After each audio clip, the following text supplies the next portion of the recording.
நீங்கள் ஒரு போலீஸ் வேலைக்கு ட்ரை பண்ணிக்கிட்டே இருக்கீங்க அப்படின்னா, நீங்கள் ஒரு டிஃபென்ஸ் வேலைக்கு ட்ரை பண்ணிக்கிட்டே இருக்கீங்க அப்படின்னா வந்து இந்த வேலைவாய்ப்பை மிஸ் பண்ணிடாதீங்க. ஒரு சூப்பரான வேலைவாய்ப்புங்க. இந்தியாவில் இருக்கக்கூடிய முக்கியமான ஒரு டிஃபென்ஸ் செக்டாரில் வேலைவாய்ப்பு அனௌன்ஸ் பண்ணியிருக்காங்க. கிரவுண்ட் டியூட்டியில் இருக்கக்கூடிய ஆட்களை வந்து தேர்வு பண்ணுறாங்க. 320 காலி பணியிடங்கள் இருக்குங்க. 12ஆம் வகுப்பு நீங்கள் பாஸ் பண்ணியிருந்தாலே இந்த வேலைவாய்ப்புக்கு நீங்கள் தாராளமாக அப்ளை பண்ணிக்கலாம். இந்த வேலைவாய்ப்பு பொறுத்தவரை பார்த்திங்கன்னா உங்களுக்கு ஒரு பர்சனாலிட்டி டெஸ்ட் அப்படிங்கிறது கண்டக்ட் பண்ணுறாங்க. இந்த பர்சனாலிட்டி டெஸ்ட்டில் நீங்கள் பாஸ் பண்ணாலே உங்களுக்கு கிட்டத்தட்ட 50% உங்களுக்கு வந்து வேலை கிடைச்ச மாதிரி தாங்க. இதுக்கு அப்ளை பண்ணுறதுக்கு வருகின்ற 3ஆம் தேதிக்குள்ளே வந்து அப்ளை பண்ணணும். வருகின்ற 3 ஜூலை 2024 இதுக்கு நீங்கள் அப்ளை பண்ணி ஆகணுங்க. இதுக்கு ஆல் ஓவர் இந்தியாவிலேருந்து அப்ளிகேஷன் விடப்பட்டிருக்கு. யார் வேணால் இதுக்கு அப்ளை பண்ணிக்கலாம். இதில் முக்கியமாக வந்து கவனிக்க வேண்டிய விஷயம் என்னென்ன, இதுக்கு யாரெல்லாம் எலிஜிபிள், எந்த மாதிரியான வேக்கன்சி அவங்க சொல்லியிருக்காங்க, செலெக்ஷன் ப்ராசஸ் என்ன, அப்ளிகேஷன் ஃபீஸ் என்ன, எப்படி அப்ளை பண்ணுறது முதற்கொண்டு எல்லாமே வந்து இந்த வீடியோவில் வந்து பார்க்க போகிறோம். வீடியோவை ஸ்கிப் பண்ணாமல் ஃபுல்லாக பார்த்துக்கிட்டு வாங்க. நாவிக் கிரவுண்ட் டியூட்டி அமைச்சக்கூடிய இந்த டிபார்ட்மெண்ட் உங்களுக்கு 260 வேக்கன்சி இருக்குது. யான்ட்ரிக் அமைச்சக்கூடிய இந்த டிபார்ட்மெண்ட்டில் 60 வேக்கன்சி இருக்குது. எலிஜிபிலிட்டியை பொறுத்தவரை வந்து 12ஆம் வகுப்பு பாஸ் பண்ணியிருந்தாலும் நீங்கள் வந்து அப்ளை பண்ணிக்கலாம். அதே மாதிரி வந்து 10th 12th டிப்ளமோ படிச்சிருந்தாலும் நீங்கள் வந்து அப்ளை பண்ணிக்கலாம். ஏஜ் லிமிட் பார்க்கும் பொழுது வந்து 18 வயசுலேருந்து பார்த்தீங்கன்னா 22 வயசு வரை இருக்கக்கூடியவங்க அப்ளை பண்ணுற மாதிரி வந்து வேரியஸ் ஏஜ் லிமிட் வந்து கொடுத்துருக்காங்க.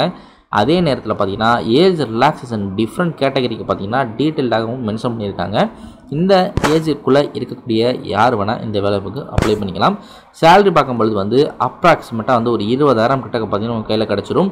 இதில் வந்து நீங்கள் இன்னும் டீட்டெயில்டாக பார்க்கும்பொழுது பார்த்தீங்கன்னா நாவிக் கிரவுண்ட் டியூட்டிக்கு வந்து ஒரு மந்த்துக்கு 21,700 பார்த்தீங்கன்னா சேலரியாக கொடுக்குறாங்க. யான்ட்ரிக் அமைச்சர் இந்த டிபார்ட்மெண்ட்டுக்கு ஒரு மாதத்துக்கு 29,200 வந்து சேலரியாக கொடுக்குறாங்க. செலெக்ஷன் ப்ராசஸ் அப்படின்னு பார்க்கும்பொழுது உங்களுக்கு மொத்தம் 4 ஸ்டேஜில் உங்களுக்கு வந்து இதற்கான செலெக்ஷன் ப்ராசஸ் வந்து சொல்லியிருக்காங்க. ஃபஸ்ட் எடுத்தோடனே கம்ப்யூட்டரில் உங்களுக்கு எக்ஸாம் வந்து கண்டக்ட் பண்ணுறாங்க. அதுக்கப்புறம் உங்களுக்கு பார்த்தீங்கன்னா assessment, adaptability test, physical fitness test, document verification and recruitment in medical examination, இது எல்லாமே பார்த்தீங்கன்னா உங்களுக்கு ஸ்டெப் பை ஸ்டெப்பாக வந்து உங்களுக்கு கண்டக்ட் பண்ணுறாங்க. ஆனால் செகண்ட் ஸ்டேஜ்லேயே இதே எல்லாமே பார்த்தீங்கன்னா கம்ப்ளீட் பண்ணிடுவாங்க. 3வது ஸ்டேஜ்லேயும் பார்த்தீங்கன்னா டாக்குமெண்ட் வெரிஃபிகேஷன் வந்து கண்டக்ட் பண்ணுறாங்க. ப்ரீ என்ரோல்மெண்ட் மெடிக்கல் டெஸ்ட்டுக்கு முன்னாடி வந்து இது கண்டக்ட் பண்ணுவோம் அப்படிங்கிற மாதிரி சொல்லியிருக்காங்க. அதே மாதிரி ஐஎன்எஸ் சில்கா அப்படின்னு சொல்லக்கூடிய இந்த இதில் பார்த்தீங்கன்னா உங்களுக்கு ட்ரைனிங்கை வந்து ப்ரொவைட் பண்ணுறாங்க. இது 4வது ஸ்டேஜில் உங்களுக்கு ட்ரைனிங் அப்படிங்கிறது ப்ரொவைட் பண்ணுறாங்க. இது எல்லாமே முடிஞ்சதுக்கப்புறம் உங்களை பெர்மனன்ட் பண்ணுவாங்க. இந்தியன் கோஸ்டல் டிபார்ட்மெண்ட்டில் ஒரு சூப்பரான வேலைவாய்ப்பு. இது எல்லாமே நீங்கள் கம்ப்ளீட் பண்ண உடனே உங்களுக்கு பெர்மனன்ட் போஸ்டிங் அப்படிங்கிறது போட்டுருவாங்க. ஒருவேளை நீங்கள் ட்ரைனிங்கில் ஃபெயில் ஆகிட்டீங்க அப்படின்னா அந்த இடத்துல நீங்கள் ரிஜெக்ட் பண்ணப்படுவதற்கான வாய்ப்புகளும் இருக்குது. அதனால் நீங்கள் வந்து உங்களுடைய பெர்ஃபார்மன்ஸ் ஃபுல்லாக பார்த்தீங்கன்னா நீங்கள் காமிச்சிங்கன்னா உங்களுக்கு குட் சேலரியில் ஒரு நல்ல டிஃபென்ஸ் செக்டாரில் உங்களுக்கு வேலை வந்து கிடச்சிடும். அப்ளிகேஷன் ஃபீஸ் பார்க்கும்பொழுது வந்து SC ST கேட்டகரியில் இருந்து அப்ளை பண்ணுறவங்களுக்கு எந்த ஒரு அப்ளிகேஷன் ஃபீஸும் கிடையாது. நாங்கள் ஃப்ரீயாகவே வந்து அப்ளை பண்ணிக்கலாம். இதை தவிர்க்கக்கூடிய எல்லாருமே வந்து ஆன்லைனில் பேமெண்ட்டு கட்டணும். அதுவும் வந்து 300 ரூபா பார்த்தீங்கன்னா பேமெண்ட் வந்து கட்டணும். அப்ளிகேஷன் பொறுத்தவரை எப்படி அப்ளை பண்ணுறது அப்படிங்கிறத பார்க்கும்பொழுது வந்து அப்ளிகேஷன் பொறுத்தவரை வந்து ஆன்லைனில் உங்களுக்கு வந்து லிங்க் வந்து விட்டுருக்காங்க. அதை கிளிக் பண்ணி நீங்கள் வந்து இதுக்கு அப்ளை பண்ணிக்கலாம். மேலும் வந்து இதில் நீங்கள் டவுன்லோட் பண்ணுறதுக்கான ஆப்ஷன் எல்லாமே கொடுத்துருப்பாங்க. அவருடைய அஃபீஷியல் வெப்சைட்டில் நீங்கள் டவுன்லோட் பண்ணியும் அப்ளை பண்ணிக்கலாம். 3/7/2024 இப்போ நீங்கள் பார்க்கக்கூடிய டீட்டெயில்ஸ்லாம் பார்த்துட்டு அப்ளை பண்ணி முடிச்சுடுங்க. ஃபர்ஸ்ட் எடுத்தோடனே நோட்டிஃபிகேஷன் பார்த்தினா இன்ஃபர்மேஷன் கொஞ்சம் வந்து பிரீஃபாக இன்னும் வந்து பார்க்க வேண்டியிருக்கு. இதுதான் அவங்க கொடுத்துருந்த அஃபிஷியல் நோட்டிஃபிகேஷன். இந்த நோட்டிஃபிகேஷனில் உங்களுக்கு டிப்ளமோ படித்தவங்களுக்கு என்னென்ன படிச்சிருந்தா அப்ளை பண்ணிக்கலாம், 12th படிச்சிருந்தா என்ன அப்ளை பண்ணிக்கலாம், 10th and 12th முடிச்சுட்டு என்னென்ன டிபார்ட்மெண்ட்டுக்கு அப்ளை பண்ணலாம் அப்படிங்கிற டீட்டெயில்ஸ் எல்லாமே கொடுத்துட்டாங்க. ஆண்கள் மட்டுமே அப்ளை பண்ண முடியும் அப்படிங்கிற ஒரு ரெஸ்ட்ரிக்ஷனும் வந்து இதில் வந்து வச்சுருக்காங்க. இதில் வந்து செக்டார் வாய்ஸாக உங்களுக்கு வேக்கன்சி இருக்குது.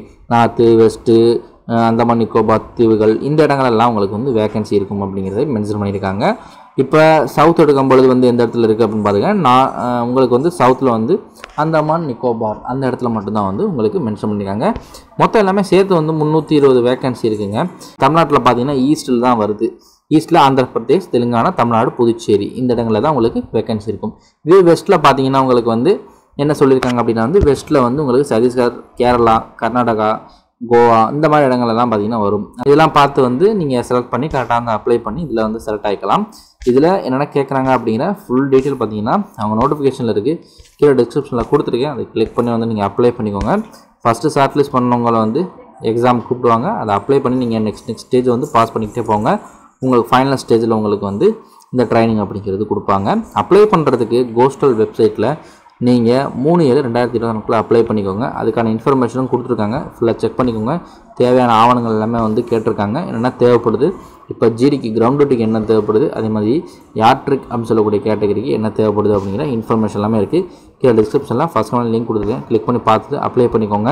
இதற்கான எக்ஸாம் வந்து எப்போ கண்டக்ட் பண்ணுவோம், அட்மிட் கார்டு எப்போ விடுவோம், ஸ்டேஜ் 1, ஸ்டேஜ் 2, ஸ்டேஜ் 3 எப்பப்போ கண்டக்ட் பண்ணுவோம் அப்படின்னு சொல்லியிருக்காங்க. மொத்தம் கடைசியாக 3ஆவது ஸ்டேஜ் வந்து ஏப்ரல் மிட்டுக்குள்ளே பார்த்தீங்கன்னா கண்டக்ட் பண்ணுவாங்க 2025. பார்த்துக்கோங்க. பார்த்துட்டு அப்ளை பண்ணிக்கோங்க. இவ்வளோ தான் வீடியோ. நெக்ஸ்ட் வீடியோவில் போன நண்பர்.